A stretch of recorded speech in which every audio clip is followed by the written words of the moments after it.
Leo picha letu laanza angaizo hapo na vijana wenu wa hovyo hao wanaokosesha usingizi huko mjini. Nyinyi mnaona wadosi hao wanatamba huko, wanawatesa, mnashindana nao huko mjini vile wanavyotamba na magari na nini, matripu utoshi hapo, luku utoshi, sherehe wanakuambia sherehe. Ukiwauliza anasema ni God mazee, ni God mazee, logo yao hiyo ni Mungu tu, ni Mungu tu. Wakienda sana wanasema ni bidii, Mungu na maombi ya mama.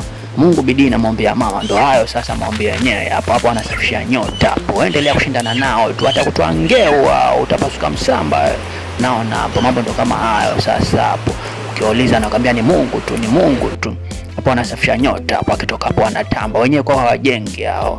Hata mjini pia wajenge, wanaishi humu tu, hatuwezi jua anaishi wapi, lakini magari ndo wanabadilisha tu kila siku. Wananua tu magari yao makubwa ili wasababishe ajali, wamwage damu, watu kafara hao. Uendelea kushindana nao tu, huwezi shindana nao, achana nao kabisa. Unashangaa vipi, mbona huko mjini hapo unang'ang'ana muda mwingi, unarauka asubuhi unalala kuchelewa, lakini mambo yako hayasongi. Ndo hao sasa wanachukua mpaka nyota zako hao.